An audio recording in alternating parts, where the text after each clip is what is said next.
इस प्रश्न में हमें 3 पद दिए गए हैं और हमें x का मान ज्ञात करना है और ये तीनों पद समांतर श्रेणी में है।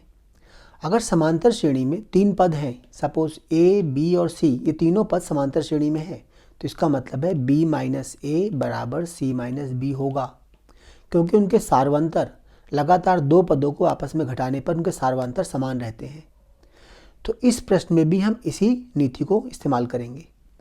देखो, इस नियम के अनुसार 1/में x प्लस 3 में से अगर हम 1/x प्लस 2 को घटा दें तो ये सार्वंतर आ जाएगा, और यही सार्वंतर इससे भी आएगा अगर हम 1/में x प्लस 5 में से 1/x प्लस 3 घटा दें।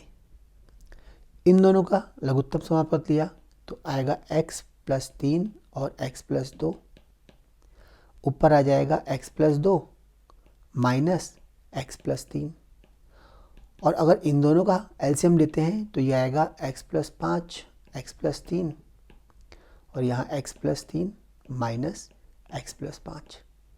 अब इनको हम सरल करते हैं। देखो, सरल करके ये तो आएगा x प्लस 3, इनके भी हम ब्रैकेट खोल देते हैं। अगर इनको आपस में गुणा करेंगे तो ये आएगा x स्क्वायर प्लस 3 और 2 5, 5x प्लस 3 दूनी 6, ये आ जाएगा। ऊपर देखो, अगर हम ब्रैकेट खोलते हैं तो x प्लस 2 माइनस x और माइनस 3, ब्रैकेट के बाद वाले निशान ऋणात्मक हो जाएंगे। इधर इनको भी गुणा कर देते हैं हम, तो ये आएगा x स्क्वायर प्लस 5 और 3 8, 8x प्लस 5 3 15 आ गया।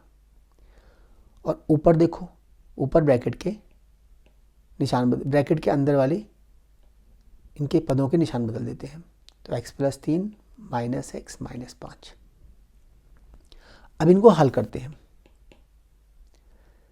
ऊपर देखो, x और x कट जाएंगे, 2 में से 3 गया, माइनस का 1 बचेगा, बटे x square plus 5x plus 6। यहाँ पर भी ये x और x कट जाएंगे, 3 में से 5 गया, माइनस का 2 बचेगा, बटे x square plus 8x plus 15। ये माइनस और माइनस भी कट जाएंगे और इनको गुणा कर देते हैं आपस में। इस पद को यहाँ 1 से गुणा करते हैं, इस पद को 2 से गुणा करते हैं। देखो, इस पद को 1 से गुणा करेंगे तो आएगा x square plus 8x plus 15, और इस पद को अगर 2 से गुणा करते हैं हम तो आएगा 2x square plus 10x plus 12। यहाँ पे 2x स्क्वायर है, यहाँ 1x स्क्वायर है, इसका मतलब x स्क्वायर समीकरण में बचेगा और यह कि द्विघात समीकरण बन जाएगी। तो देखो, सभी को एक तरफ ले आते हैं हम, इन सभी को दाहिनी तरफ ले आते हैं, तो देखो 2x स्क्वायर में से 1x स्क्वायर घट जाएगा तो बचेगा 1x स्क्वायर। यहाँ 10x है और यहाँ 8 है तो 2x बच जाएगा, यहाँ 12 है और यहाँ 15 है तो माइनस का 3 बचेगा बराबर 0। इसको हम इसका गुणनखंड कर लेते हैं तो ये आ जाएगा x square plus 3x minus x और माइनस 3 बराबर 0। पहले दोनों में कॉमन ले लेते हैं हम, x कॉमन तो x प्लस 3 बचेगा, यहाँ -1 कॉमन, x प्लस 3 बच जाएगा, तो ये आ गया x प्लस 3 और x माइनस 1 बराबर 0। जब दो संख्याओं का गुणनफल 0 होता है तो उनमें कम से कम एक संख्या 0 होती है, तो x प्लस 3 बराबर 0 या x माइनस 1 बराबर 0, x बराबर -3 या फिर x बराबर 1। अब देखो, हमें देखना है कि इन दोनों में से कौन सा मान सत्य है। ऊपर आते हैं अपने प्रश्न पर। अगर हम x का मान, यहाँ पे x का मान 1 दिया है, 1 निकाला है और -3, अगर हम x का मान -3 रखते हैं तो देखो ये संख्या 0 हो जाएगी, और किसी भी नंबर के बटे में 0 आना,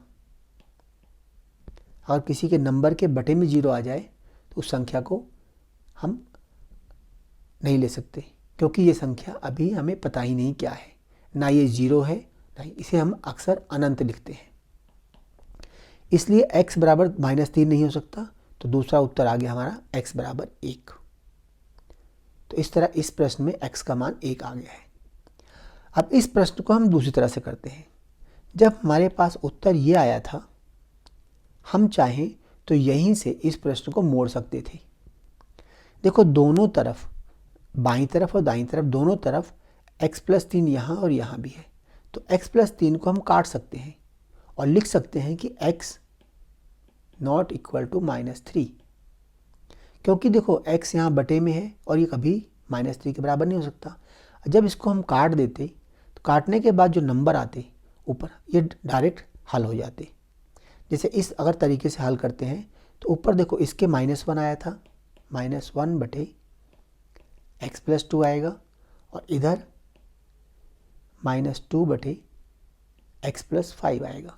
अब इसको सिर्फ हम माइनस माइनस काट के इन्हें आपस में गुणा करके हल कर सकते हैं। x+5 बराबर 2x+4, यहाँ से 5 में से 4 माइनस हो जाएगा, यहाँ 1 बचेगा, और यहाँ 2x में से एक x माइनस हो जाएगा तो x बचेगा।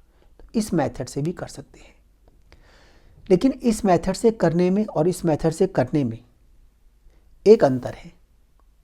कैसा भी प्रश्न आ जाए इस तरह का द्विघात समीकरण में, हम ऐसे ही प्रश्नों को हल करते हैं, कैसा भी प्रश्न आ जाए इस मेथड से सारे प्रश्न हल हो जाएंगे। लेकिन इस मेथड से जो हमने शॉर्टकट यूज़ किया है, इस मेथड से सिर्फ वही प्रश्न हल होंगे जिसमें कोई भी एक गुणनखंड उभयनिष्ठ होगा। तो इस बात का भी हमें ध्यान रखना है।